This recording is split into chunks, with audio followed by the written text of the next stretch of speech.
नमस्कार दोस्तों, GK Prince academy पर आप सभी का एक बार फिर स्वागत है। और आज की इस वीडियो में हम लोग बात करेंगे यूपी ट्रिपल एस सी बंद दरोगा के प्रैक्टिस बुक का, जो कि यूथ कमीशन बुक के द्वारा निकाला गया है।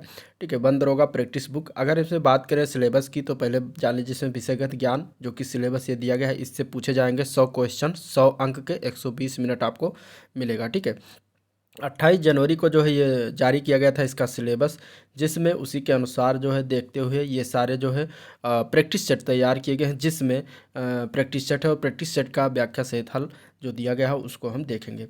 तो टोटल अगर हम बात करें तो इसमें 8 प्रैक्टिस सेट है। ठीक है, तो 100 क्वेश्चन का 8 प्रैक्टिस सेट, यानी कि लगभग 800 क्वेश्चन आपके इसमें कंप्लीट हो रहे हैं पूरा पूरा, जो कि आपके एग्जाम पॉइंट ऑफ व्यू से बहुत ही इंपॉर्टेंट हो जाता है। अगर आप 800 क्वेश्चन ये कर लेते हैं तो कहीं ना कहीं आप 80 प्लस क्वेश्चन, 80 प्लस नंबर लाने के लिए जो है तैयार हो जाएंगे। ठीक है, तो चलिए इस वीडियो को स्टार्ट करते हैं। सिलेबस आपको पता ही होगा।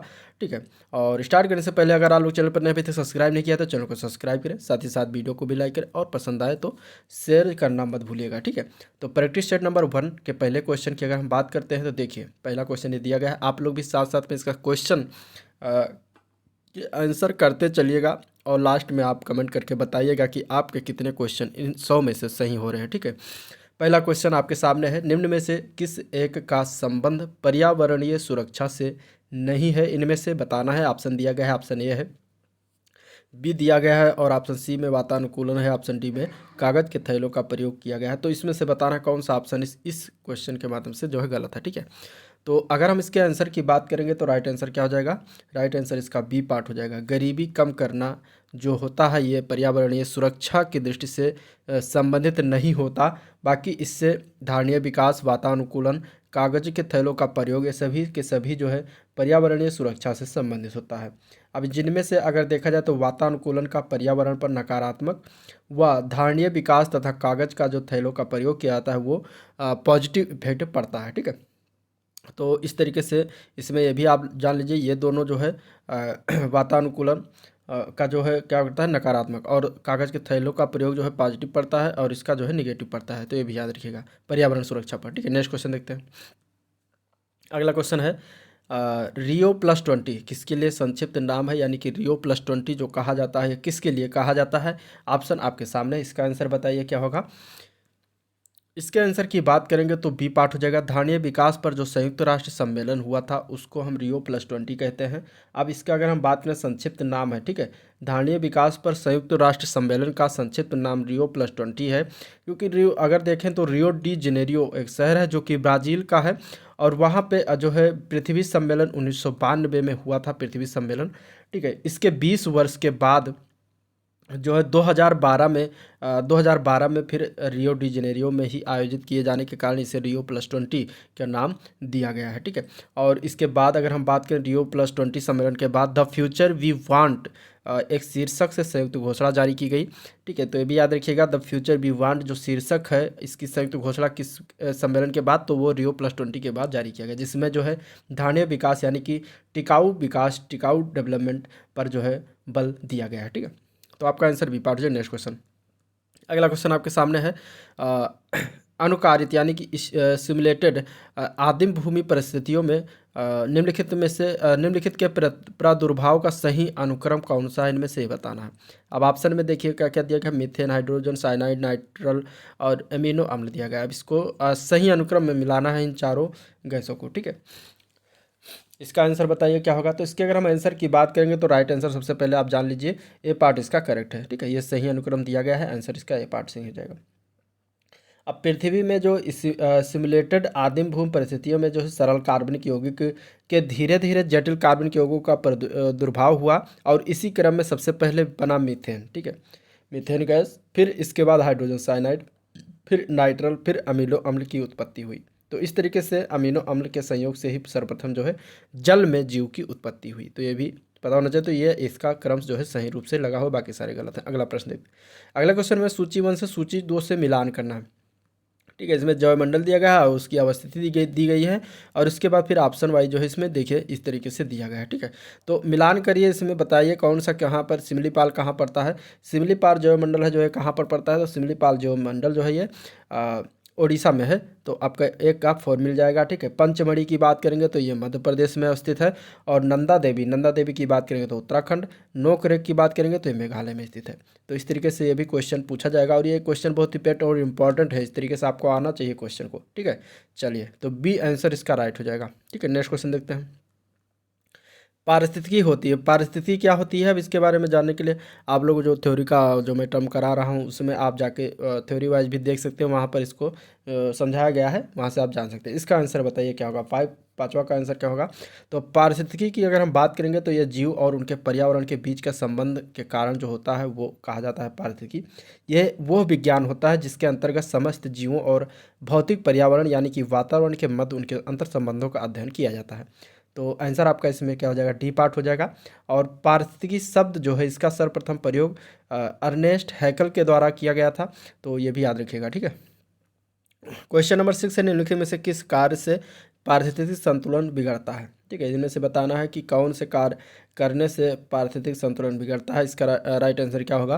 तो राइट आंसर की बात करेंगे इसमें देखिए, तो आंसर ए पार्ट हो जाएगा, ठीक है। लकड़ी काटना, लकड़ी काटने से, पौधों को काटने से पारिस्थितिक संतुलन बिगड़ता है, तो आपका आंसर ए पार्ट हो जाएगा। बाकी इसमें सामाजिक वानिकी, वन महोत्सव, वनोरोपण से ये पारिस्थितिक संतुलन बनाए रखने में जो है सहायक होते हैं, ठीक है।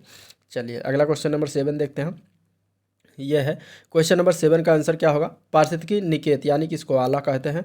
पारिस्थितिकी निकेत की संकल्पना को प्रतिपादित किसके द्वारा किया गया था, ये बताना, ठीक है। ये भी थ्योरी में मैंने समझाया हुआ है, अध्ययन सामग्री में, आप लोग जाइए उसको देखिए, आपके लिए बहुत ही इंपॉर्टेंट होगा। उसका प्लेलिस्ट बना दिया है आप लोग, और उसका मैं दे दूंगा लिंक भी, वहाँ से देख सकते हैं। इसका राइट आंसर की बात करेंगे तो ए पार्ट जो है ग्रीनेल्स ने कहा था, ठीक है। ग्रीनेल्स ने 1917 में ये दिया था, 1917 इसका राइट आंसर हो जाएगा। सॉरी, ग्रीनेल्स जो है इसका राइट आंसर हो जाएगा, ठीक है।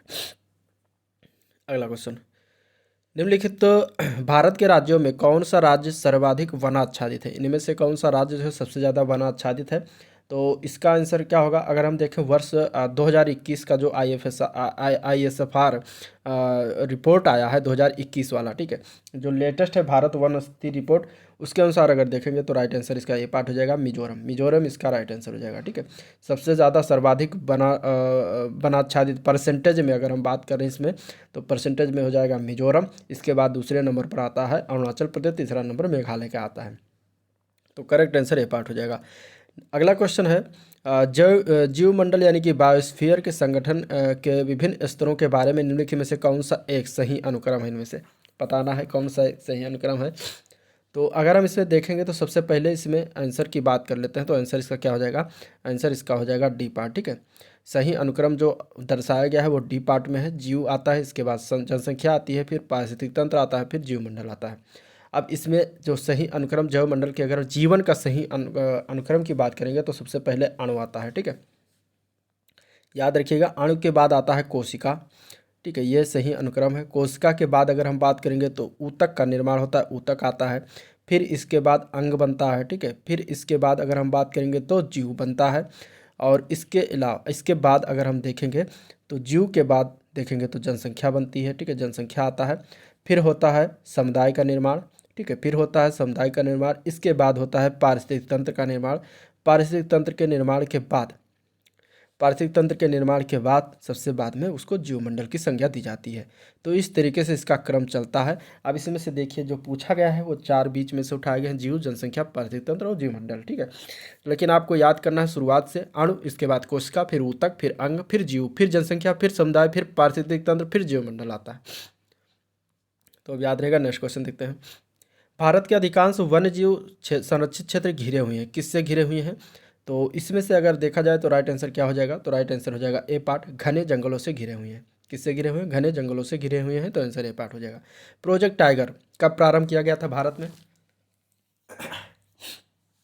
इसका आंसर बताइए क्या होगा। तो प्रोजेक्ट टाइगर की अगर हम बात करेंगे तो ये 1973 में स्टार्ट किया गया था, प्रारंभ किया गया था, तो राइट आंसर इसका बी पार्ट करेक्ट हो जाएगा, ठीक है। और ये प्रोजेक्ट टाइगर जो था ये बाघों को संरक्षण और संवर्धन के लिए जो है शुरुआत किया गया था, और उस समय प्रधानमंत्री थी इंदिरा गांधी, उन्हीं के समय में जिम कॉर्बेट नेशनल पार्क जो कि उत्तराखंड में, तो वहाँ से शुरुआत किया गया था, ठीक है। चलिए अगला क्वेश्चन देखते हैं। निम्नलिखित नेशनल पार्कों में से किस एक की जलवायु उष्णकटिबंधीय से उपोष्ण, शीतोष्ण और आर्कटिक तक परिवर्तित होती है, इनमें से कौन सा वो पार्क है, ये बताना है। तो इसमें अगर हम आंसर की बात करेंगे तो क्या हो जाएगा, आंसर की बात करेंगे तो ए पार्ट सही हो जाएगा, ठीक है। नाम दफा नेशनल पार्क जो है, राष्ट्रीय उद्यान जो है, ये कहाँ पर पड़ता है, तो ये अरुणाचल प्रदेश में पड़ता है। और अरुणाचल प्रदेश में ये है क्योंकि पूर्वांचल का क्षेत्र है, और यहाँ पर क्या है कि उष्णकटिबंधीय से यहाँ पे उपोष्ण, शीतोष्ण और आर्कटिक तक की परिवर्तित होती है यहाँ की जलवायु, ठीक है। तो आंसर इसका क्या हो जाएगा, डी पार्ट हो जाएगा। इसे टाइगर रिजर्व भी घोषित किया गया है, ये भी याद रखिएगा। टाइगर रिजर्व का जो है सिलेबस में आपका बिल्कुल साफ साफ लिखा हुआ है, सिलेबस के अंतर्गत है, तो ये भी याद रखिएगा। तो ये टाइगर रिजर्व घोषित जो है राष्ट्रीय उद्यान है, ठीक है। तो आंसर डी पार्ट हो जाएगा। नेक्स्ट क्वेश्चन देखते हैं। निम्नलिखित में से कौन सा राष्ट्रीय उद्यान लायन टेल्ड मैकाक यानी कि सिंह पूंछ बंदर का घर है, ये बताना है इनमें से। तो इसमें से अगर देखा जाएगा तो डी पार्ट जो है शांत घाटी जो है लायन टेल्ड मैकाल यानी कि जो पश्चिमी घाट में स्थित है, ठीक है। तो ये इसका क्या है, घर होता है, ये शांति घाटी में पाए जाते हैं। इनका वैज्ञानिक नाम है मकाका सेलिनस, ठीक है। इसका वैज्ञानिक नाम क्या है, मकाका सेलिनस, ये इसका वैज्ञानिक नाम है। चलिए अगला प्रश्न देखते हैं। राजीव गांधी राष्ट्रीय उद्यान कहाँ पर अवस्थित है, तो राजीव गांधी राष्ट्रीय उद्यान की बात करेंगे तो ये कर्नाटक में है, ठीक है। कर्नाटक में ये राजीव गांधी राष्ट्रीय उद्यान स्थित है। इसको एक और नाम से जानते हैं, नागरहोल, ठीक है। नागरहोल को ही राजीव गांधी राष्ट्रीय उद्यान कहते हैं, या फिर नागरहोल राष्ट्रीय उद्यान या नेशनल पार्क कहा जाता है। तो ये दोनों नाम से कंफ्यूज मत होइएगा, ठीक है। कर्नाटक की अगर हम बात करें तो यहाँ पे और कौन कौन से हैं, तो अंसी, बांदीपुर, पनरघट्टा, कुद्रेमुख, नागरहोल। तो इस तरीके से यहाँ पे इतने सारे जो है नेशनल पार्क है, ठीक है, याद रखिएगा। आसन कंजर्वेशन रिजर्व कहाँ है, आसन कंजर्वेशन रिजर्व की अगर हम बात करेंगे तो ये उत्तराखंड में पड़ता है, आंसर बी पार्ट हो जाएगा, ठीक है। कहाँ पर पड़ता है, उत्तराखंड में, आंसर इसका बी पार्ट है। यह रिजर्व जो है उत्तराखंड का पहला रामसर स्थल है भी है, इसलिए इम्पॉर्टेंट है। और जो कि कहाँ पर स्थित है, ये यमुना नदी के तट पर स्थित है, ठीक है, यमुना नदी के तट पर स्थित है। चलिए अगला क्वेश्चन है, ब्रह्म कमल प्राकृतिक रूप से कहाँ पाया जाता है। ब्रह्म कमल की अगर हम बात करेंगे प्राकृतिक रूप से कहाँ पाया जाता है, इसका आंसर क्या होगा, तो इसका आंसर हो जाएगा फूलों की घाटी में। कहाँ पाया जाता है, फूलों की घाटी में। ये कहाँ पर स्थित है, उत्तराखंड में। उत्तराखंड के फूलों की घाटी में, जो कि पिथौरागढ़ में पड़ता है, वहाँ पे ये ब्रह्म कमल उगता है, पाया जाता है। अगला क्वेश्चन नेक्स्ट क्वेश्चन है कि भारत के निम्नलिखित वन्यजीव अभ्यारण्यों पर विचार करना है, शिकारा देवी, भद्रा, सिमलीपाल और पंचमढ़ी। अब इसमें से बताना है कि दक्षिण से उत्तर की ओर इनकी स्थिति के अनुसार उपयुक्त वन्यजीव अभ्यारण्यों का सही क्रम में से कौन सा सही है। अब देखिए इसमें आपको किस तरीके से तैयार करना, पहली बात तो इसका पता होना चाहिए कि किस राज्य में स्थित है, और राज्य के बाद इसका पता होना कि जिला भी पता होना चाहिए कि कौन से जिले में स्थित है। तो आप इसको दक्षिण से उत्तर की ओर या उत्तर से दक्षिण की ओर सजा सकते हैं, ठीक है। तो चलिए हम बात करते हैं कहाँ कहाँ पर है। तो शिकारी देवी जो है ये कहाँ पर स्थित है, शिकारी देवी की अगर हम बात करेंगे तो हिमाचल प्रदेश में है। कहाँ पर है, हिमाचल प्रदेश में। भद्रा कहाँ पर स्थित है, भद्रा की अगर हम बात करेंगे तो ये कर्नाटक में स्थित है, ठीक है, कर्नाटक में। इसके बाद सिमिलीपाल की बात करेंगे तो ये उड़ीसा में है।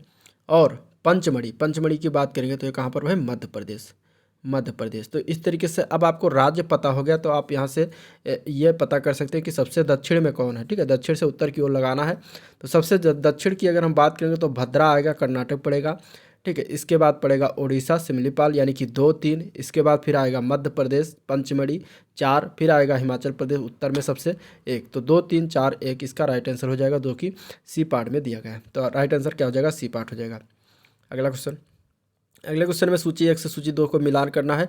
पक्षी बिहार दिया गया है और राज्यों के नाम दिए गए हैं। तो सुल्तानपुर पक्षी विहार कहाँ पर है, तो सुल्तानपुर पक्षी विहार याद रखिएगा उत्तर प्रदेश में नहीं है, सुल्तानपुर पक्षी विहार जो है हरियाणा में है, ठीक है। और इसके बाद उत्तर प्रदेश में एक सुल्तानपुर जिला भी है, तो कन्फ्यूज मत होइएगा, ये हरियाणा में पड़ता है। कुलीक पक्षी विहार ये कहाँ पर पड़ता है, तो ये पश्चिम बंगाल में पड़ता है। नवाबगंज पक्षी विहार ये कहाँ पड़ता है, तो उत्तर प्रदेश में। और अत्तीवेरी कहाँ पड़ता है, ये कर्नाटक में। तो इस तरीके से इसका राइट आंसर जो होगा वो ए पार्ट इसका सही है, ठीक है। नेक्स्ट क्वेश्चन देखते हैं।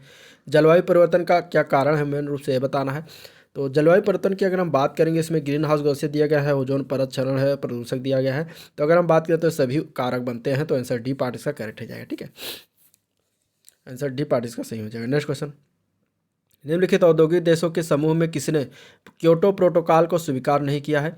इनमें से बताना है कि कौन किस औद्योगिक देशों में क्योटो प्रोटोकॉल को स्वीकार नहीं किया गया है, ये बताना, ठीक है। इसका राइट आंसर क्या होगा, तो इसमें से अगर हम आंसर की बात करेंगे तो बी पार्ट हो जाएगा।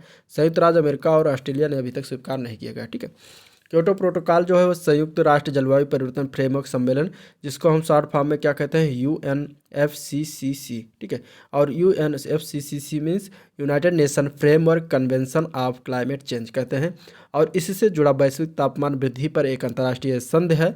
यह संधि जापान का क्योटो शहर में जो है 1997 में अपनाया गया था, ठीक है। 1997 में अपनाया गया था, इसलिए जो है इसको क्योटो प्रोटोकॉल कहा जाता है। प्रश्नकाल की अगर हम बात करेंगे तो अमेरिका ने क्योटो प्रोटोकॉल का समर्थन नहीं किया था। ऑस्ट्रेलिया ने भी संधि में 2007 में जाकर इसका हस्ताक्षर का समर्थन किया था। तो ये क्वेश्चन पूछा गया था, तब जो है आया हुआ क्वेश्चन है, तो इस तरीके से इसमें राइट आंसर ये था। अगला क्वेश्चन, निम्नलिखित में से कौन सा गलत सुमेलन है, इसमें से बताना है कि सुमेलित नहीं है। तो अगर हम देखें कार्टाजेना प्रोटोकॉल, तो ये किससे संबंधित है, बायोसेफ्टी से संबंधित है, ठीक है। स्टॉकहोम सम्मेलन जो है दिया गया है, स्टॉकहोम सम्मेलन ये अनवरत जैविक प्रदूषण से संबंधित है। और इसके अलावा मॉन्ट्रियल प्रोटोकॉल जो है ये ओजोन परत से संबंधित है। क्योटो प्रोटोकॉल जो दिया गया है जो कि जल संरक्षण दिया गया है, जो कि गलत है। तो आपका राइट आंसर तो यही हो जाएगा डी पार्ट, क्योंकि हमें सुमेलित जो सही नहीं था वही बताना था। क्योटो प्रोटोकॉल अभी ऊपर बताया किससे संबंधित है, हरित ग्रह गैसों के स्थिरीकरण से संबंधित है, ठीक है। तो राइट आंसर डी हो जाएगा। नेक्स्ट क्वेश्चन देखते हैं। राजीव गांधी पर्यावरण पुरस्कार दिया जाता है श्रेष्ठतर योगदान के लिए, किस श्रेष्ठतर योगदान के लिए जो है राजीव गांधी पर्यावरण पुरस्कार दिया जाता है, ये बताना है। इसमें देखिए आंसर इसका बताइए क्या होगा।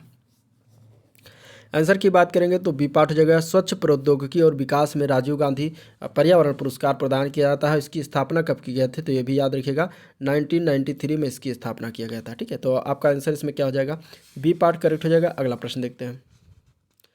अगला क्वेश्चन, ग्लोबल 500 पुरस्कार जो प्रदान किया जाता है वो किसके लिए दिया जाता है। ग्लोबल 500 जो पुरस्कार है ये जो प्रदान किया जाता है ये पर्यावरण प्रतिरक्षा के लिए प्रदान किया जाता है। तो आंसर इसका हो जाएगा सी पार्ट, पर्यावरण प्रतिरक्षा के लिए, ठीक है। ये पुरस्कार जो है UNEP के द्वारा शुरुआत किया गया था। कब शुरुआत किया गया था, 1987 में, ये भी याद रखिएगा, ठीक है। तो आंसर आपका इसमें क्या हो जाएगा, आंसर इसमें हो जाएगा आपका सी पार्ट। नेक्स्ट क्वेश्चन देखते हैं। भारत में किस राज्य का सर्वाधिक क्षेत्र घने पतझड़ वाले जंगल से घिरा है, इनमें से बताना है, ठीक है। कौन सा राज्य जो है सर्वाधिक क्षेत्र है, कौन से राज्य का सर्वाधिक क्षेत्र है जो घने पतझड़ वाले, यानी कि पतझड़ यानी कि गिरना, यानी कि जो पत्ते पेड़ पौधे जो होते हैं अपना पत्तियाँ गिरा देते हैं उससे घिरा हुआ है, तो वो है मध्य प्रदेश। आंसर आपका इसमें क्या हो जाएगा, आंसर इसमें सी पार्ट करेक्ट हो जाएगा, मध्य प्रदेश, ठीक है। उष्णकटिबंधीय पतझड़ या मानसूनी वन जो है भारत में बहुतायत मात्रा में पाए जाते हैं और इनका विकास ऐसे क्षेत्रों में होता है जहां पर 70 से 200 सेंटीमीटर तक वर्षा होती है और ये गर्मी ऋतु के में प्रारंभ में ही अपनी पत्तियां गिरा देते हैं। तो इस तरीके से आपका आंसर इसमें सी पार्ट हो जाएगा, मध्य प्रदेश उसी रेंज में पड़ता है। भारत के कुल भौगोलिक क्षेत्र में सघन वनावरण का परसेंटेज कितना है, तो कुल भौगोलिक क्षेत्र के अगर परिप्रेक्ष्य में देखेंगे सघन वनावरण भारत में, तो वो है लगभग 12%। आंसर इसका सी पार्ट करेक्ट हो जाएगा, ठीक है। अब अगर हम बात करें नई रिपोर्ट जो आई है, वन रिपोर्ट ISFR 2021 की नई वन रिपोर्ट जो आई है, उसके अनुसार अगर हम देखें तो भारत के भौगोलिक क्षेत्र में सघन वनावरण जो है अति सघन वन की बात करेंगे तो 3.04% है, ठीक है, याद रखिएगा। और इसके अलावा मध्यम सघन वन 9.33% और इसके अलावा कुल सघन वन टोटल की अगर हम बात करें तो 12.37% आता है, ठीक है। तो ये याद रखिएगा। अगला क्वेश्चन, लवणीय जल में उगने वाले पौधे कहलाते हैं, क्या कहलाते हैं, लवणीय जल यानी कि इसको हम कहते हैं इंग्लिश में क्या कहेंगे, हेलोफाइट्स, ठीक है। हेलोफाइट्स जो पौधे होते हैं उनको कहा जाता है जो उच्च लवण युक्त जल में पैदा होते हैं या उगते हैं। तो आंसर आपका इसमें क्या हो जाएगा, सी पार्ट हो जाएगा, ठीक है, हेलोफाइट। अगला प्रश्न, अगले क्वेश्चन में मिलान करना है, वनस्पति के प्रकार है और राज्य दिया गया है, ठीक है। अब इसमें बताना है कौन सा वनस्पति किस राज्य में सबसे ज़्यादा अगर देखा जाए तो होता है।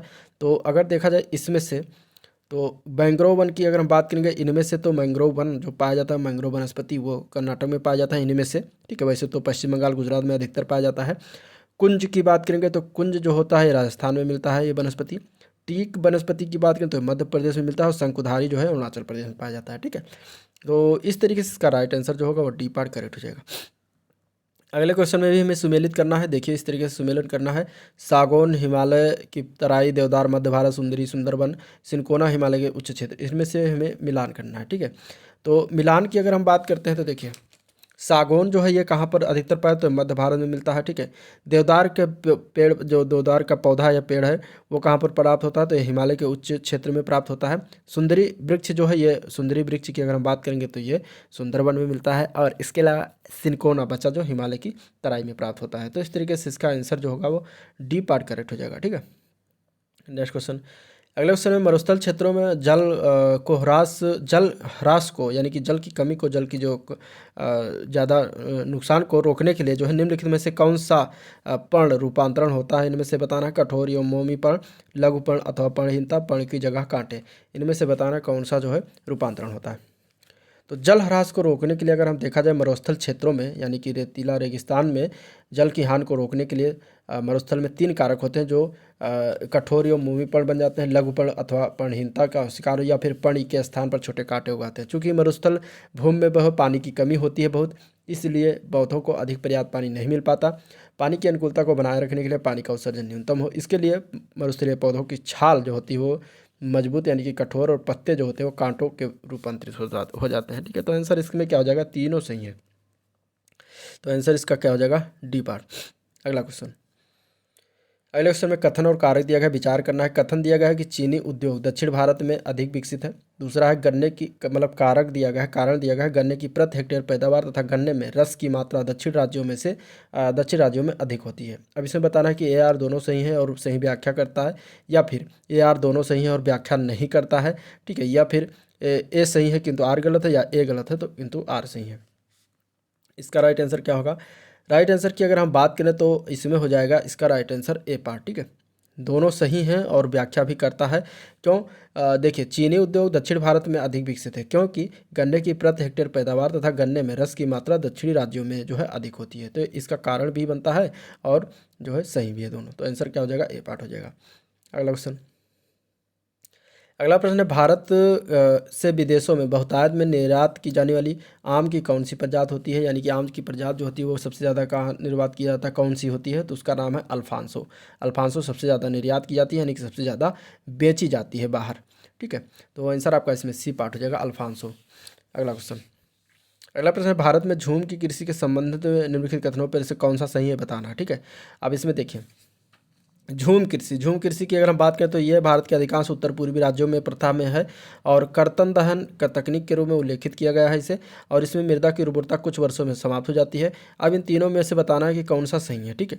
तो झूम कृषि के बारे में, झूम की खेती के बारे में तीनों ऑप्शन सही है, ठीक है। भारत के अधिकांश पूर्वी उत्तर पूर्वी राज्यों में यह प्रथा है और इसे कर्तन दहन यानी कि काटो, जंगल को काट कर उसको जलाकर फिर इसके बाद वहाँ पर खेती की जाती है। जब वहाँ की उर्वरता समाप्त हो जाती है तो फिर आगे जंगल को काट कर फिर वहाँ पर खेती की जाती है, उसको वैसे ही छोड़ दिया जाता है। तो इस तरीके से तीनों जो तीसरा पॉइंट है मृदा की उर्वरता कुछ वर्षों में समाप्त हो जाए, ये भी सही है झूम कृषि में। तो झूम कृषि में यही होता है, ठीक है। तो आंसर आपका इसमें डी पार्ट हो जाएगा। अगला प्रश्न है भूमि की उर्वरता बढ़ाने के लिए निम्नलिखित में से कौन सी फसल उगाई जाती है? इनमें से बताना है कौन सी फसल उगाई जाती है भूमि की उर्वरता को बढ़ाने के लिए। तो वो फसल का नाम है मूंग, ठीक है। मूंग जो है मूंग की फसल उगाकर भूमि की उर्वरता बढ़ाई जा सकती है।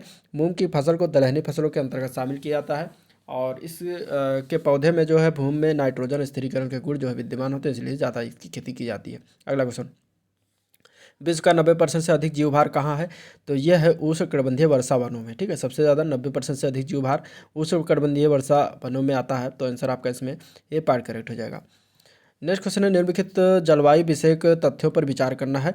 जलवायु में परिवर्तन, संघनन, उच्च ताप एवं आर्द्रता, पर्वत विज्ञान, ऊर्ध्वाधर हवा, गर्जन, मेघ, और इसके अलावा ऑप्शन में और देखते हैं। तो बताना है कि इनमें से किस किस तथ्य के कारण मौसम का विकास होता है। अब मौसम का विकास कौन कौन सा तथ्य है? तो तथ्य को देखते हैं दोबारा। ये है आपके सामने तथ्य, ठीक है। इनमें से कौन सा जो है तथ्य मौसम विकास के कारण जलवायु में परिवर्तन होता है? तो संघनन, उच्च ताप एवं आर्द्रता, पर्वत विज्ञान और ऊर्ध्वाधर हवा, गर्जन। तो ये चारों के कारण होता है। तो आपका आंसर हो जाएगा ऊपर, तो चारों सही है। आंसर आपका इसमें जो होगा वो क्या हो जाएगा? वो जो हो जाएगा डी पार्ट, ठीक है। अगला क्वेश्चन, विश्व में सबसे ऊंचे वृक्ष पाए जाते हैं, कहाँ पर पाए जाते हैं? तो वृक्ष में सबसे ऊंचे वृक्ष जो है विश्ववीय जीवों में पाए जाते हैं। आंसर ए पार्ट करेक्ट हो जाएगा। विश्व वन क्षेत्र में किस एक के फैलाव की प्रतिशतता सर्वाधिक है? विश्व वन क्षेत्र में से किस एक के फैलाव की परसेंटेज सर्वाधिक है, ये बताना है।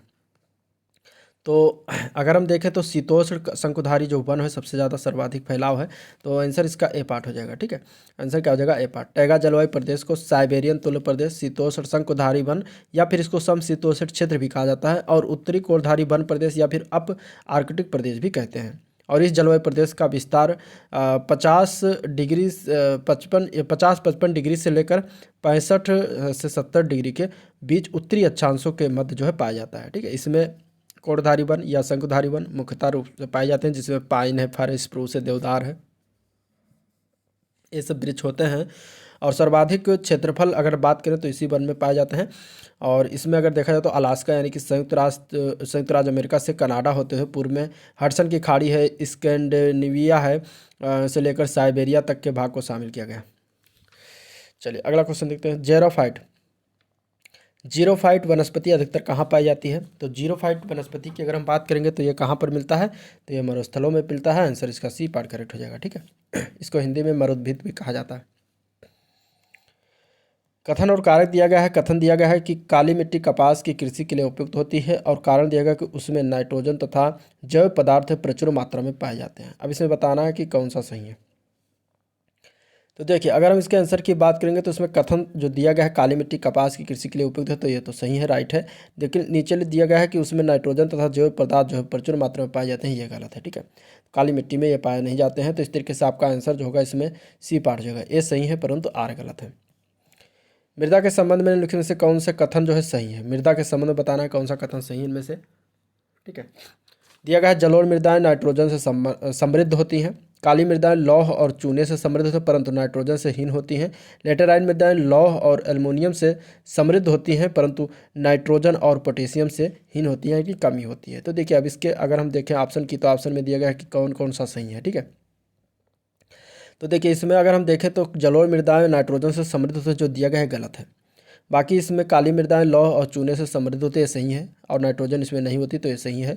लैटेराइट मृदाएं में लौह और एल्युमिनियम की मात्रा ज़्यादा होती है और नाइट्रोजन और पोटेशियम कमी होती है, तो इस तरीके से ये भी सही है। तो 2 और 3 सही है, पहला गलत है। ठीक है, जलोढ़ मिट्टी में पोटास, फास्फोरिक अम्ल, चूना, कार्बनिक तत्व की मात्रा अधिक होती है, और इसमें नाइट्रोजन और ह्यूमस की जो है कमी पाई जाती है, लेकिन यहाँ पर समृद्ध लिखा था इसलिए गलत हो जाएगा। ठीक है, तो आंसर आपका इसमें क्या हो जाएगा? सी पार्ट हो जाएगा, 2 और 3। अगला क्वेश्चन है निम्नलिखित में से कौन जैवमंडल का अजैविक घटक नहीं है? इनमें से जैवमंडल का अजैविक घटक इसमें से कौन सा नहीं, बताइए। इसका राइट आंसर क्या हो जाएगा? तो अजैविक घटक, जैविक घटक दोनों के बारे में विस्तृत से मैंने थ्योरी में बताया हुआ है, आप लोग जरूर उसको देखिएगा, वीडियो आपके लिए बहुत ही हेल्पफुल होगा। ठीक है, अब जिस लोगों ने देखा होगा इसका आंसर सही कर देंगे, तो इसका राइट आंसर क्या हो जाएगा? ए पार्ट। कवक, कवक जो है अजैविक घटक नहीं होता, ये अब घटक है और जैविक घटक के अंतर्गत आता है। ठीक है, तो आपका आंसर क्या हो जाएगा? ए पार्ट हो जाएगा, कवक। ठीक है, ये क्या है? अब घटक है। नेक्स्ट क्वेश्चन, अम्लीय वर्षा के ऑक्साइडों के कारण, किसकी ऑक्साइडों के कारण होती है अम्लीय वर्षा? तो अम्लीय वर्षा जो होता है सल्फर तथा नाइट्रोजन के ऑक्साइडों के कारण होती है, तो आंसर बी पार्ट हो जाएगा। इजी क्वेश्चन है। नेक्स्ट क्वेश्चन देखते हैं। पर्यावरण शिक्षा केंद्र यानी कि सेंटर फॉर एनवायरमेंट एजुकेशन कहाँ पर स्थित है? तो पर्यावरण शिक्षा केंद्र की अगर हम बात करेंगे तो अहमदाबाद में स्थित है, आंसर सी पार्ट करेक्ट हो जाएगा। नेक्स्ट क्वेश्चन है, घास भूमि क्षेत्र पारितंत्र की खाद्य श्रृंखला में सबसे उच्च स्तर का उपभोक्ता क्या होता है? तो उसमें बताना है कि कौन सा सबसे उच्च स्तर का उपभोक्ता होता है, वो भी घास भूमि क्षेत्र पारतंत्र में खाद्य श्रृंखला में बताना है। ठीक है, तो वो अगर हम बात करें तो मांसाहारी सबसे उच्च होता है, आंसर इसका बी पार्ट हो जाएगा। ठीक है, अगर हम इसे बात करते हैं श्रृंखला की बात करें तो देखिए जीवधारियों के क्रम की बात करें तो सबसे पहले घास आएगा जो कि उत्पादक होगा। ठीक है, उत्पादक के बाद इसमें आता है दूसरे नंबर पर टिड्डा। इस घास को कौन खाता है? टिड्डा खाता है, तो टिड्डा हो जाएगा प्राथमिक उपभोक्ता। प्राथमिक उपभोक्ता होगा। अब टिड्डा को कौन खाएगा? मेढक खाएगा। ठीक है, मेढक खाएगा तो ये कौन हो जाएगा? ये द्वितीयक उपभोक्ता हो जाएगा। इसके बाद मेढक को कौन खाएगा? सांप खाएगा, सर्प खाएगा, तो इस तरीके से ये हो जाएगा तृतीयक उपभोक्ता। और सर्प को कौन खाएगा? सर्प को खाएगा गिद्ध। ठीक है, सांप को कौन खाता है? गिद्ध खाता है, तो इस तरीके से गिद्ध क्या हो जाएगा? मांसाहारी हो जाएगा। तो सबसे उच्च जो आएगा इसमें क्या हो जाएगा? सबसे उच्च जो आएगा वो मांसाहारी आएगा, और सबसे लोएस्ट में कौन रहेगा? वो रहेगा उत्पादक, घास। यानी कि इसमें घास भूमि क्षेत्र में पारितंत्र में खाद्य श्रृंखला में सबसे लोएस्ट पर उत्पादक आएगा, जो कि सबसे लोएस्ट में होगा, और सबसे उच्च पर मांसाहारी होगा। चलिए नेक्स्ट, पर्यावरण की परिभाषा बताना क्या होगा इसमें आंसर? पर्यावरण की परिभाषा, पर्यावरण की परिभाषा की बात करेंगे तो पर्यावरण परिभाषा की जो होता है, पर्यावरण अनेक तत्वों से मिलकर बनता है, और जो व्यवस्थित समूह में होता है उसमें सभी घटक जैसे कि बायोटिक और एबायोटिक प्रकृति में संतुलित रूप से रहते हैं, वो पर्यावरण का परिभाषा हो जाता है। तो इस तरीके से आंसर क्या हो जाएगा? एबायोटिक और बायोटिक घटक इसमें होते हैं। ठीक है, तो आंसर ए पार्ट करेक्ट हो जाएगा। 10% नियम दिया गया, किसके द्वारा दिया गया 10% नियम? 10% नियम जो है लिंडेमान के द्वारा दिया गया था। आंसर ए पार्ट हो जाएगा। इन्होंने कब दिया था? 1942 में, ठीक है। और इसके अगर हम बात करें तो यह नियम जो है ऊर्जा उपभोग के नियम से संबंधित है। और इसके अनुसार अगर हम देखें तो जंतु यानी कि जंतु उत्पादक यानी कि हरे पौधे की शुद्ध प्राथमिक उत्पादकता का 10% भाग अपने में संचित करता है। जब कोई मांसाहारी जंतु इस शाकाहारी जंतु को खाता है तो वो शाकाहारी की 10% ऊर्जा संचित करता है। यानी कि हरे पौधे की अगर हम बात करेंगे एनर्जी, तो उत्पादक जो होता है वो 10% करके कमी होती चली जाती है सब में, ठीक है। तो इस तरीके से आंसर इसका ए पार्ट करेक्ट हो जाए। नेक्स्ट क्वेश्चन, निम्नलिखित में से कौन सी अंतर्राष्ट्रीय संस्था पूरे विश्व में पर्यावरण सुरक्षा की देखभाल करती है? पर्यावरण सुरक्षा के लिए कौन सा अंतर्राष्ट्रीय संस्था है? तो वो है WWF। आंसर ए पार्ट इसका करेक्ट है, WWF। इसका फुल फॉर्म क्या होता है? World wild life fund for nature, इसका फुल फॉर्म होता है, ठीक है। जो कि पूरे विश्व में पर्यावरण सुरक्षा की देखभाल करती है। एक अंतर्राष्ट्रीय गैर सरकारी संगठन है। स्थापना इसकी कब हुई थी? तो 1961 में हुई थी। और इसका अगर हम बात करें कि ये WHO जो की बात करें तो WHO क्या है? एक जो है स्वास्थ्य संगठन है, ठीक है। वर्ल्ड हेल्थ ऑर्गेनाइजेशन जिसको कहते हैं। और UN जो है विश्व के सभी देशों का एक अंतर्राष्ट्रीय संगठन है, यूनाइटेड नेशन। चलिए, ISO 14,000 मानक किससे संबंधित है? तो ISO 14,000 मानक की अगर हम बात करेंगे तो ये पर्यावरण प्रबंधन से संबंधित है। आंसर इसका राइट ए पार्ट हो जाएगा, ठीक है। राइट ए पार्ट हो जाएगा, सॉरी सी पार्ट हो जाएगा। नेक्स्ट क्वेश्चन, किसी जगह के फ्लोरा और फोना सूचित करते हैं? क्या सूचित करते हैं? तो फ्लोरा और फोना की अगर हम बात करें तो पेड़ पौधे एवं जंतुओं को सूचित करते हैं, जो कि ए पार्ट में दिया गया है। तो आंसर क्या हो जाएगा इसका? ए पार्ट करेक्ट हो जाएगा, ठीक है। अगला प्रश्न, अगला क्वेश्चन है वन्यजीव संरक्षण अधिनियम भारत सरकार द्वारा कब लागू किया गया? तो वन्यजीव संरक्षण अधिनियम की अगर हम बात करेंगे भारत सरकार द्वारा तो ये 1972 में लागू हुआ था। तो आंसर इसका क्या हो जाएगा? आंसर इसका ए सी पार्ट करेक्ट हो जाएगा, 1972। भारत में निम्नलिखित में से कौन सी एजेंसी मुख्य रूप से प्रदूषण के मापन से संबंधित है? इनमें से तो वो है केंद्रीय प्रदूषण नियंत्रण बोर्ड, जो कि बी पार्ट में दिया गया है। ये जो है प्रदूषण के मापन से संबंधित है, ठीक है। अधिनियम 1974 के तहत जो है सितंबर 1974 में इसे अधिनियमित किया गया था। वैधानिक संगठन है, ठीक है। तो इस तरीके से इसका आंसर बी पार्ट जो है। नेक्स्ट क्वेश्चन देखते हैं, अपनी गर्दन को झटके से आगे पीछे कर सकने वाला पक्षी का नाम क्या है? बताना, ठीक है। तो वो होता है मैना। मैना जो होता है वो अपनी गर्दन को झटके से आगे पीछे कर सकता है, ठीक है। और इस तरीके से, और इसके अलावा उल्लू जो होता है अपनी गर्दन को काफ़ी पीछे तक घुमा सकता है। और तोता जो है मनुष्य की आवाज़ की नकल कर सकता है। मैना पक्षी तिलियर परिवार की प्रजाति है, ठीक है। मैना को बात करने और किसी भी आवाज़ निकल करने की क्षमता के लिए जाना जाता है। मैना जो है अफ्रीका, भारत और दक्षिण पूर्व एशिया में पाई जाती है, ठीक है। तो आंसर डी पार्ट है। नेक्स्ट क्वेश्चन, सस्य विज्ञान के जनक किसे कहते हैं? सस्य विज्ञान के जनक की अगर हम बात करें तो पीटर डी क्रेसेंजी को कहते हैं। आंसर बी पार्ट करेक्ट हो जाएगा, ठीक है। जो जेथ्रोटुल को खरपतवार विज्ञान का जनक कहा जाता है।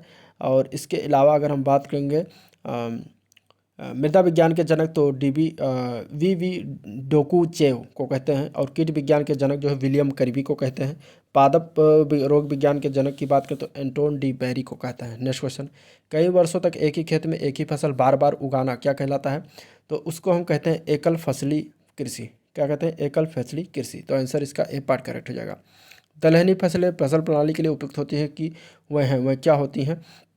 दलहनी फसलें की अगर हम बात करें तो एक कम समय वाली फसलें होती हैं, इसलिए जो है उपयुक्त होती हैं फसल प्रणाली के लिए। तो आंसर ए पार्ट करेक्ट हो जाएगा, ठीक है। और ये भूमि की उर्वरा शक्ति को बनाए रखने के लिए भी फसल चक्र में दलहनी फसलों का समावेश बहुत जरूरी होता है, क्योंकि इनकी जड़ों में गांठें जो पाई जाती हैं वही राइजोबियम जीवाणु उपस्थित होते हैं, जो वायुमंडल में से नत्रजन ग्रहण कर मिट्टी में एकत्र करते हैं, यानी कि नाइट्रोजन को, ठीक है। तो और नाइट्रोजन से सबसे ज़्यादा फसल को ज़्यादा ज़रूरत होती है, तो इसलिए ज़रूरी है, ठीक है, दलहनी फसलों को फसल चक्र में शामिल करना। अगला क्वेश्चन, फसल चक्र सहायक है, किसमें सहायक है? फसल चक्र जो होता है वो उर्वरता को बढ़ाता है, ठीक है, फसल चक्र। और इसके अलावा पैदावार बढ़ाता है। जब उर्वरता बढ़ेगी मिट्टी की तो पैदावार भी ज़्यादा होगी। और रोग को नियंत्रण में करता है। तो आंसर डी पार्ट हो जाएगा उपरोक्त सभी में। वर्षा अनुरूपक का प्रयोग किया जाता है और किसके द्वारा किया जाता है? तो वर्षा अनुरूपक की अगर हम बात करेंगे तो ये मृदा क्षरण के अध्ययन में और इसके अलावा वर्षा अध्ययन में दोनों में किया जाता है। तो आंसर इसका डी पार्ट करेक्ट हो जाएगा। नेक्स्ट क्वेश्चन, निम्न में से कौन सी कृषि विधि मृदा अपरदन को सामान्यतः रोकती है? इसमें से कौन सी कृषि की विधि है जो मृदा अपरदन को सामान्यतः रोकती है? तो इसका आंसर क्या हो जाएगा? आंसर इसका हो जाएगा कंटूर खेती। कंटूर खेती जो होती है मृदा अपरदन को रोकती है।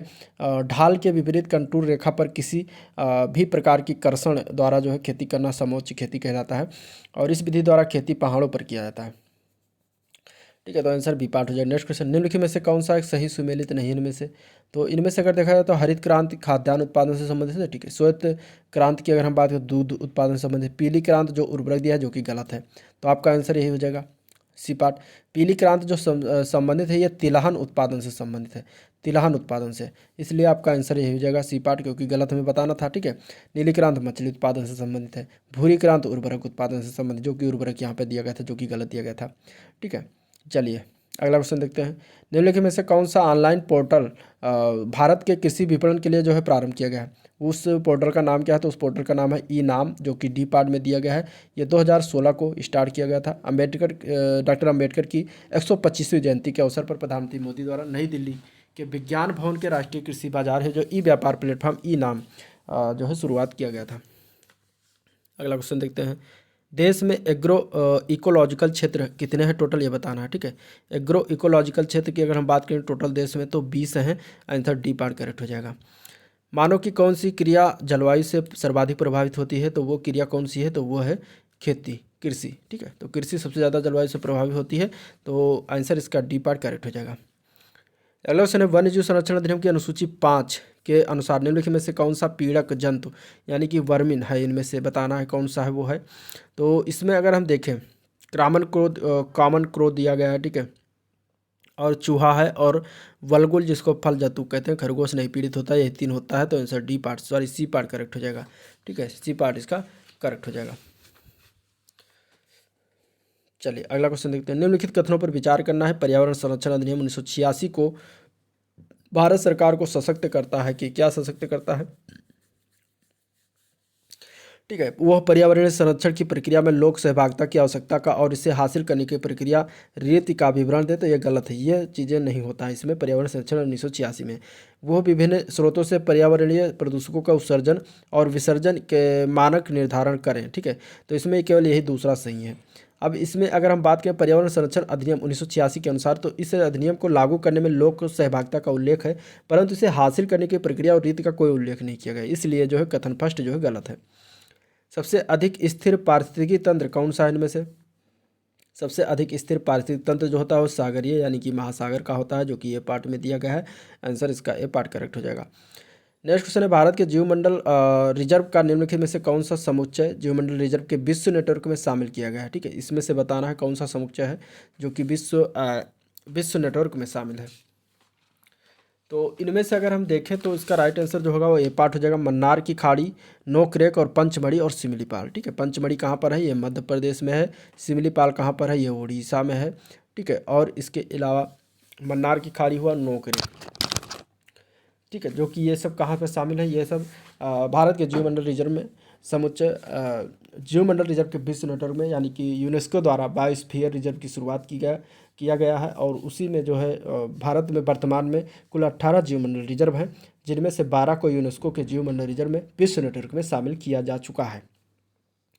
अब उसमें नीलगिरी की पहाड़ियाँ हैं, ठीक है, मन्नार की खाड़ी है, सुंदरबन का डेल्टा, नंदा देवी है, नोक रेख है, पंचमढ़ी है, सिमलीपाल है, ग्रेट निकोबार है, अचानक मार है, अमरकंटक की पहाड़ियाँ हैं, अगस्त्यमलाई है और कंचनजंगा पन्ना, इतने सारे शामिल हैं। अगला क्वेश्चन, निम्नलिखित में से कौन सा एक पारितंत्र यानी कि इकोसिस्टम शब्द का सर्वोत्कृष्ट वर्णन करता है?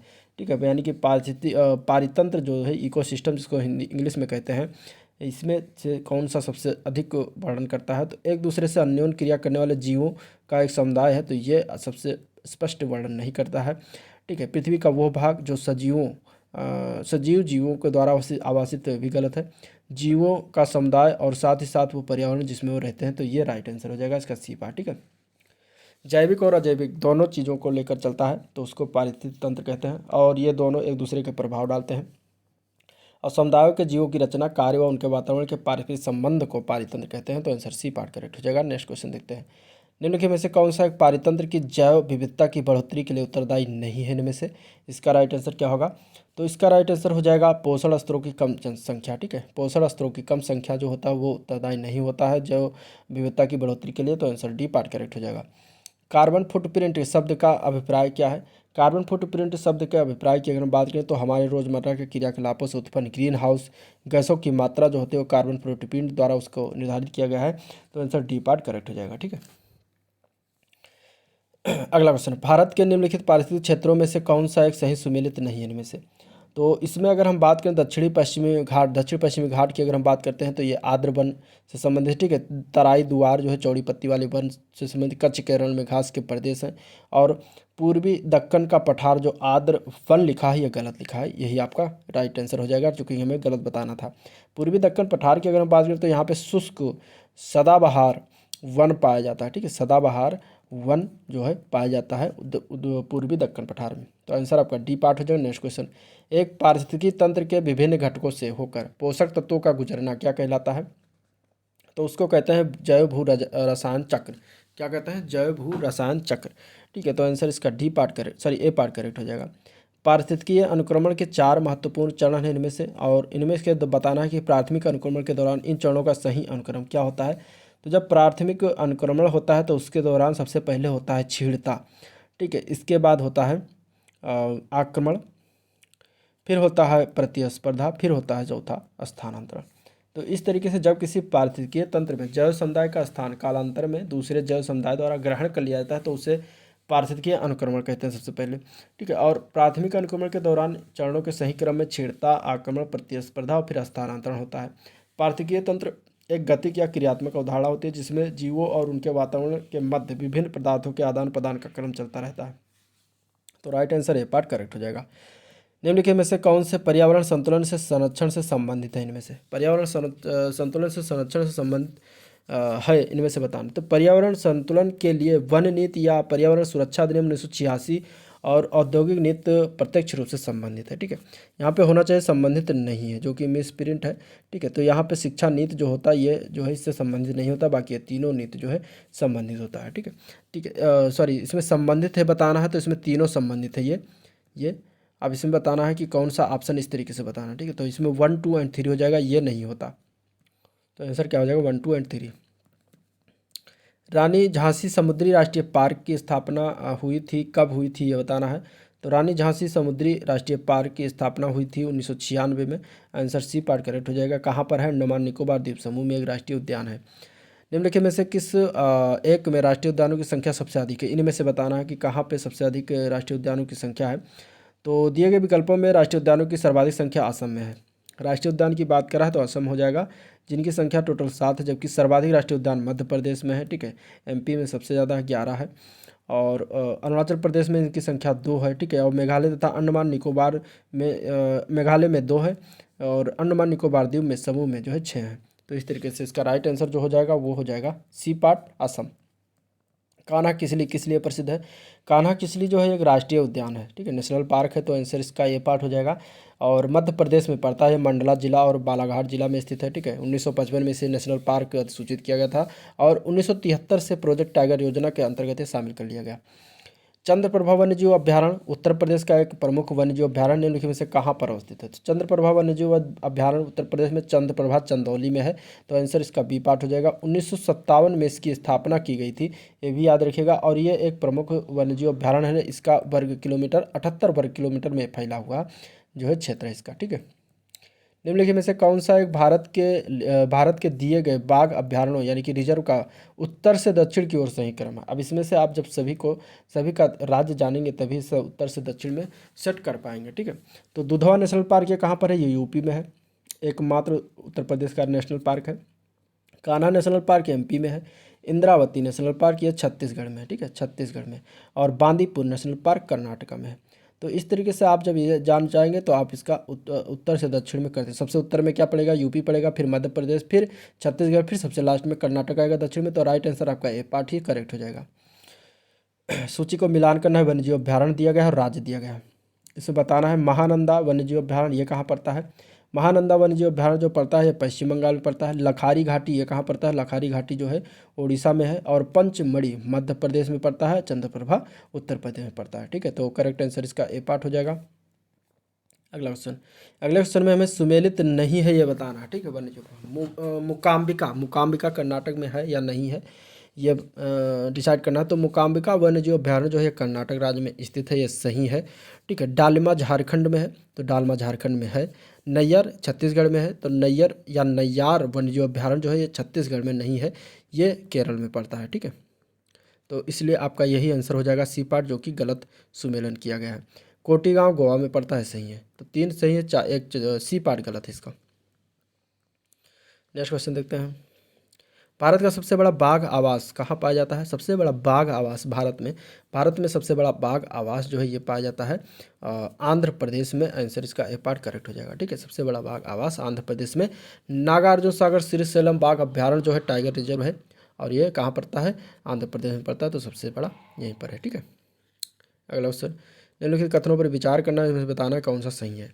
क्योटो प्रोटोकॉल सन 2005 से प्रभावी हुआ। क्योटो प्रोटोकॉल मुख्य रूप से ग्रीन हाउस गैसों के निकास को कम करने से संबंधित है। मीथेन की तुलना में carbon dioxide green house gas के रूप में 5 गुना अधिक प्रभावी होती है। अब इनमें से बताना है कौन सा सही है। तो इसमें से सही की अगर हम बात करेंगे तो पहला और दूसरा ये दोनों सही है, तीसरा गलत है, ठीक है। अब इसमें अगर हम बात करें तो क्योटो प्रोटोकॉल जो है जापान के क्योटो शहर में 1997 में जो है ये स्वीकार किया गया था, लेकिन ये फरवरी 2005 में लागू किया गया था, ठीक है। और मुख्य रूप से ग्रीन हाउस गैसों जैसे कि कार्बन डाइऑक्साइड हुआ, मीथेन है, नाइट्रस ऑक्साइड है, सल्फर हेक्साफ्लोराइड है और हाइड्रोफ्लोरोकार्बन है, ठीक है, परफ्लोरोकार्बन है, ये सब उत्सर्जन को कम करने से संबंधित है। कार्बन डाइऑक्साइड की तुलना में मीथेन ग्रीन हाउस गैस के रूप में जो है 25 गुना अधिक प्रभावी है, लेकिन यहाँ पर मीथेन की तुलना में दिया गया है, जो कि गलत है, और 5 गुना है इसीलिए गलत है। तो आंसर इसका क्या होगा? आंसर इसका ये पार्ट हो जाएगा, पहला और दूसरा। पर्यावरण के संदर्भ में गंदा दर्जन शब्द का क्या अर्थ है? पर्यावरण के संदर्भ में गंदा दर्जन शब्द के अर्थ बताना, इसमें से क्या होगा राइट आंसर? तो इसके अगर हम बात करें गंदा दर्जन, तो देखिए स्वीडन के स्टॉकहोम में स्थायी कार्बनिक प्रदूषकों पर स्टॉकहोम अब समय 2001 में हस्ताक्षरित किया गया, और मई 2004 में जो है मई 2004 में इसे लागू किया गया था। और इस सम्मेलन का लक्ष्य जो है स्थायी कार्बनिक प्रदूषक के उत्पादन और प्रयोग को समाप्त करना है, सीमित करना है। और इस सम्मेलन में डर्टी डजन 12 प्रदूषकों में से 9 को प्रतिबंधित कर दिया गया था। साथ ही मलेरिया नियंत्रण में प्रयुक्त होने वाले डीडीटी के प्रयोग को भी सीमित कर दिया गया था। तो इसमें अगर हम देखेंगे तो राइट आंसर क्या हो जाएगा? राइट आंसर इसमें क्या हो जाएगा? राइट आंसर हो जाएगा, इनमें से सही उत्तर बताना है, और सही उत्तर हो जाएगा केवल 2, ठीक है। 12 चिरस्थायी कार्बनिक पदार्थों को सीज किया गया था, बाकी सारे सही हैं। तो आंसर इसका क्या हो जाएगा? केवल 2। विश्व पर्यावरण दिवस कब मनाया जाता है? Easy question. 5 जून को विश्व पर्यावरण दिवस मनाते हैं, ठीक है। 1974 में पहली बार मनाया गया था 5 जून को। चलिए 2022 में जो 5 जून को मनाया गया है विश्व पर्यावरण दिवस, उसकी थीम क्या थी? तो उसकी थीम थी only one earth, only one earth. इसका जो है 2022 का थीम बना था। भारत का वन्यजीव संस्थान कहाँ पर अवस्थित है? तो यह अवस्थित है देहरादून, उत्तराखंड में। 1982 में इसकी स्थापना की गई थी। अगला क्वेश्चन, भारत के संदर्भ में केंद्रीय अधिनियमों पर विचार करना है इनमें से, ठीक है। और इसमें बताना है कि उपयुक्त में से कौन से अधिनियम देश में जैव विविधता संरक्षण की दृष्टि से महत्वपूर्ण है और उस पर असर डालते हैं, ठीक है। इनमें से बताना है कौन कौन से जैव विविधता संरक्षण की दृष्टि से महत्वपूर्ण है। 4 ठो अधिनियम दिए गए हैं, इसमें से बताना है कौन कौन से महत्वपूर्ण है, ठीक है। तो देखिए इसमें आयात एवं निर्यात नियंत्रण अधिनियम 1947, खनन एवं खनिज विकास अधिनियम 1957, सीमा शुल्क अधिनियम 1962, भारतीय वन अधिनियम 1927। ये चारों महत्वपूर्ण अधिनियम हैं जैव विविधता संरक्षण की दृष्टि से। तो इस तरीके से आंसर जो होगा उपयुक्त सभी चारों सही हो जाएगा। इसके अलावा और भी हैं जो कि जैव विविधता की दृष्टि से संरक्षण की दृष्टि से महत्वपूर्ण अधिनियम है, जैसे कि मत्स्य अधिनियम 1897 में आया था, भारतीय वन अधिनियम 1927 हो गया, फिर खनन एवं खनिज विकास 1957, फिर सीमा शुल्क अधिनियम 1962, फिर आयात निर्यात अधिनियम 1947, फिर कृषि उत्पाद अधिनियम 1937 में आया था, ठीक है। इसके अलावा विनाशकारी कीट एवं पेस्ट्स अधिनियम 1914 जो बना।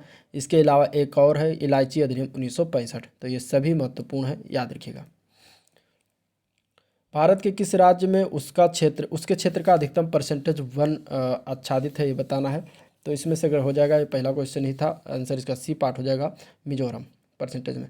भारत में निम्नलिखित वानस्पतिक प्रजातियों में से किस एक का बृहत्तम क्षेत्रीय विस्तार है?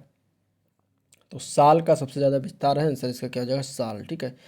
सूची 1 को सूची 2 से मिलान करना है। उष्णकटिबंधीय वन, शंकु वृक्ष वन कहाँ कहाँ पर पाए जाते हैं, किस राज्यों में? तो उष्णकटिबंधीय वन अगर हम बात करेंगे तो इसमें से तो साइलेंट वैली में मिलते हैं। शंकु वृक्ष वन की बात करेंगे तो हिमाचल प्रदेश में है। और कच्छ की वनस्पति की बात करें तो वहाँ सुंदरबन है पाया जाता है। पतझड़ वन राजस्थान में है। तो इस तरीके से इसका आंसर जो होगा वो डी पार्ट करेक्ट हो जाएगा। ठीक है, निम्नलिखित में से कौन सा एक सही सुमेलित है? टीक जम्मू कश्मीर, देवदार के वृक्ष मध्य प्रदेश, चंदन काष्ठ केरल और सुंदरी पश्चिम बंगाल में। इनमें से बताना सही कौन है। सही की बात करेंगे तो डी पार्ट राइट हो जाएगा।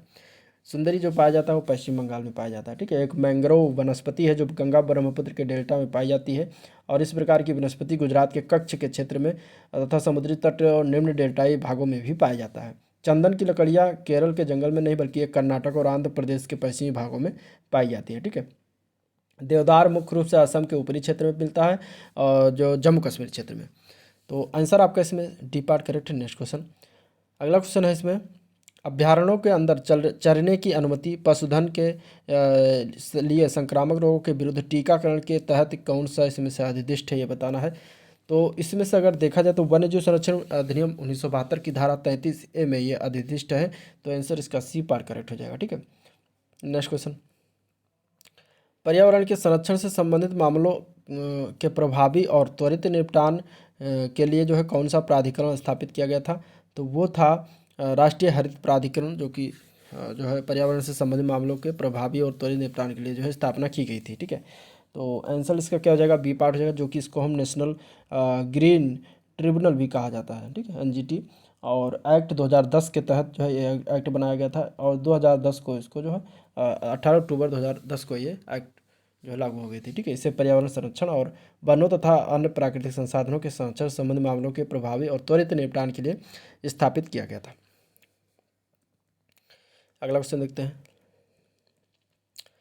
निम्नलिखित में से कौन सा राज्य सूची में किसी मामले में संसद को कानून बनाने के तथा राज्यों द्वारा अनुरोध करने के बाद संसद द्वारा पारित कानूनों का एक उदाहरण है? इनमें से बताना है कौन सा है। तो इसके आंसर की बात करेंगे तो डी पार्ट जो वन्य जीव संरक्षण अधिनियम 1972। ठीक है, आंसर क्या हो जाएगा? डी पार्ट हो जाएगा। संविधान का अनुच्छेद है 252, उसके अनुसार 2 या 2 से अधिक राज्यों के विधानमंडल एक संकल्प पारित करके संसद से अनुरोध कर सकते हैं कि वह राज्य सूची के किसी विषय के बारे में विधि बनाएं। ठीक है, और ये वन्य जीव संरक्षण अधिनियम 1972 को संसद द्वारा राज्यों के अनुरोध पर पारित किया गया था। ठीक है, नेक्स्ट क्वेश्चन, पर्यावरण प्रभाव आकलन का सिद्धांत पहली बार किसके राष्ट्रीय पर्यावरण नीति अधिनियम की में पेश किया गया था? तो किस देश में पेश किया गया था ये? तो ये पेश किया गया था संयुक्त राज्य अमेरिका में। आंसर इसका ए पार्ट करेक्ट हो जाएगा। ठीक है, नेक्स्ट क्वेश्चन, 1864 में भारत में प्रथम वन महानिरीक्षक कौन थे? 1864 में भारत में प्रथम वन महानिरीक्षक की अगर हम बात करें तो उनका नाम था डाइट्रिच ब्रैंडिस। ठीक है, डाइट्रिच ब्रैंडिस। तो आंसर इसका जो होगा वो डी पार्ट करेक्ट हो जाएगा, डाइट्रिच ब्रैंडिस। इन्हें 1864 में वन महानिरीक्षक बनाया गया था और ये जर्मन नागरिक थे। अगला क्वेश्चन है, निम्नलिखित में से कौन सा कथन वन दरोगा के कार्यों बारे में सही नहीं है? ठीक है, अब वन दरोगा के नियम और कथन कुछ कार्य उनसे संबंधित चीज़ें भी जाननी चाहिए। तो इसमें से 8-10 क्वेश्चन 4-5 क्वेश्चन इसमें दिए गए हैं। तो देखिए, अगर इसमें बात करें वन दरोगा कार्यों के बारे में जो कि सही नहीं है, तो वो हो जाएगा जंगल के जानवरों की सेवा करना, ये सही नहीं है। ठीक है, बाकी जंगल जानवरों को शिकार से बचाना ये इसका कार्य होगा वन दरोगा का कार्य आप लोग करेंगे। जंगल के पुराने सूखे वृक्षों को कटवाना ये भी जो है वन दरोगा का कार्य होता है। जंगल में नए वृक्षों का रोपण करवाना यानी कि उनको लगाना भी जो है वन दरोगा का कार्य होता है। ठीक है, और कहाँ पर लगाएंगे? जहाँ पर पुराने सूखे वृक्षों को काटा गया है उन्हीं की जगह पर नए वृक्षारोपण करवाना। तो ये सारे कार्य होते हैं, लेकिन जानवरों की सेवा करना ये नहीं होता। नेक्स्ट क्वेश्चन, वन पारिस्थितिकी तंत्र में पाई जाने वाली खाद्य श्रृंखला का चयन करिए। इसमें से चयन करना है और बताना है कि कौन वन पारिस्थितिकी तंत्र में पाई जाती है खाद्य श्रृंखला। तो इसके अगर हम आंसर की बात करेंगे खाद्य श्रृंखला वन पारिस्थितिकी में, तो आंसर हो जाएगा बी पार्ट। ठीक है, घास को टिड्डा खाता है, टिड्डा को मेंढक, मेंढक को सांप, सांप को बाज। तो इस तरीके से इसका आंसर जो हो जाएगा वो बी पार्ट करेक्ट हो जाएगा। स्थलीय पारिस्थितिकी तंत्र में निम्नलिखित में से कौन सा अपरदहारी यानी कि डेट्राइवर है? ठीक है, इसे डेट्राइवर है, इसमें से बताना है कौन सा होता है। तो उसके अगर हम आंसर की बात करें तो वो है दीमक। स्थलीय पारिस्थितिकी तंत्र में दीमक जो है अपरदहारी पादपों के मृत अवशेष जैसे कि पत्तियां, छाल, फूल, प्राणियों के मृत अवशेष, मलाद आदि अपरद बनाते हैं और इसमें केचुए और दीमक दोनों जो है छोटे छोटे कणों में इसको खंडित कर देते हैं, ठीक है। तो आंसर इसमें डी पार्ट हो जाएगा। अगर केंचुआ आ जाएगा ऑप्शन में तो केंचुआ भी सही हो जाएगा। पर्यावरण अंकेक्षण का लाभ क्या है? पर्यावरण अंकेक्षण की बात करेंगे तो पर्यावरणीय संसाधनों का लेखा जोखा करने की प्रक्रिया होती है, जिसे हम हरित लेखा यानी कि ग्रीन अकाउंटिंग कहते हैं। इसके निम्न लाभ होते हैं इनमें से: प्राकृतिक संसाधनों का क्षरण करना और प्रदूषण नियंत्रण करना, भविष्य की समस्याओं पर जो है समय पूर्व चेतावनी, असमय ने समय पूर्व चेतावनी करना।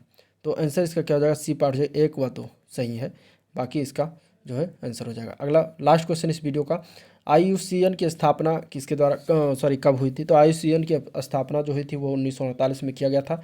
ये पार्ट इसका करेक्ट हो जाएगा, ठीक है। अंतर्राष्ट्रीय प्रकृति संरक्षण संघ इसका फुल फॉर्म है और इसकी स्थापना की गई थी, ठीक। इसका मुख्यालय याद रखिएगा स्विट्जरलैंड। कहाँ पर पड़ता है? स्विट्जरलैंड में इसका मुख्यालय है, ठीक है।